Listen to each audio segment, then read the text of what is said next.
بسم اللہ الرحمن الرحیم۔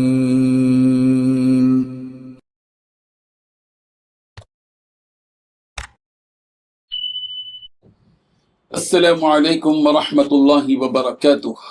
الحمد للہ وکفی وسلام علی عبادہ الذین اصطفی، اما بعد۔ حاضرین و ناظرین، یہ درس قرآن نمبر 242 ہے اور آج سورہ آل عمران کی 2 آیتوں کی تلاوت و تشریح کی جائے گی، آیت نمبر 21 اور 22۔ اعوذ باللہ من الشیطان الرجیم، بسم اللہ الرحمن الرحیم۔ ان الذين يكفرون بآيات الله ويقتلون النبيين بغير حق ويقتلون الذين يأمرون بالقسط من الناس فبشرهم بعذاب أليم۔ أولئك الذين حبطت أعمالهم في الدنيا والآخرة وما لهم من ناصرين۔ صدق اللہ العظیم۔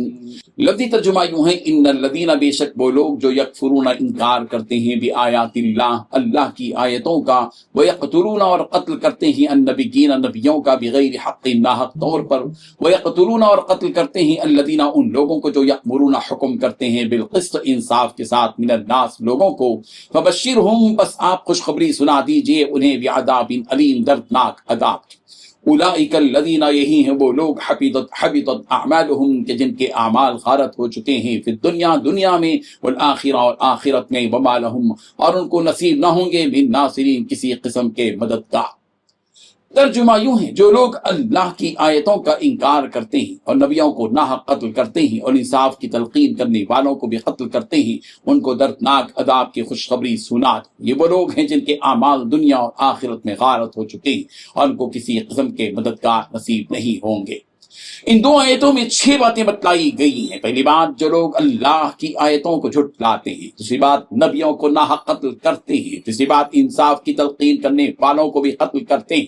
چوتھی بات، ان کو دردناک عذاب کی خوشخبری سنا دو۔ پانچویں بات، یہ وہ لوگ ہیں جن کے اعمال دنیا اور آخرت میں غارت ہو چکے ہیں۔ چھٹی بات، ان کو کسی قسم کے مددگار نصیب نہیں ہوں گے۔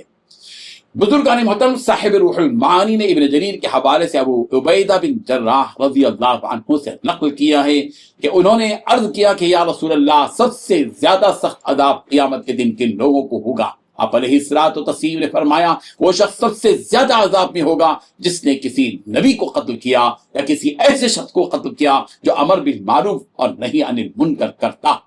پھر رسول رحمت صلی اللہ علیہ وسلم نے اسی آیت کی تلاوت فرمائی۔ پھر آپ علیہ الصلوۃ والتسلیم نے ارشاد فرمایا، اے ابو عبیدہ، بنی اسرائیل نے ایک ہی وقت میں صبح سویرے 43 نبیوں کو قتل کیا، اور جب بنی اسرائیل کو اس ظلم سے روکنے کے لیے 170 افراد کھڑے ہو گئے تو بنی اسرائیل نے شام ہوتے ہوتے ان کو بھی قتل کر دیا۔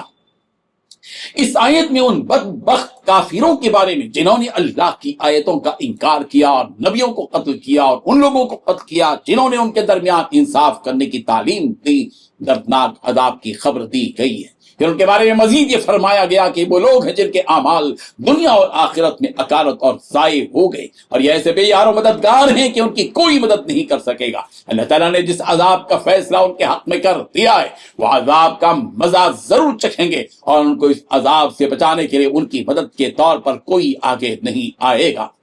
قرآن مجید نے ایک عام آدمی کے قتل کو ساری انسانیت کا قتل قرار دیا ہے۔ من قتل نفسا بغیر نفس او فساد فی الارض فکأنما قتل الناس جميعا، سورۃ المائدہ آیت نمبر 32۔ جس کسی نے کسی کو قتل کیا بغیر اس کیے کہ اس نے کسی کو قتل کیا ہو یا ملک میں فساد برپا کیا ہو تو گویا اس نے سب کو قتل کیا۔ اب بتائیے کہ اس کا کیا انجام ہوگا جس نے نبیوں کو قتل کیا اور ان لوگوں کو قتل کیا جو اس سرزمین میں انصاف کی بات کرتے ہیں۔ رب ذوالجلال ہم سب کو ان آیات سے سبق حاصل کرنے کی توفیق عطا فرمائے، آمین۔ وآخر دعوانا ان الحمد للہ رب العالمین۔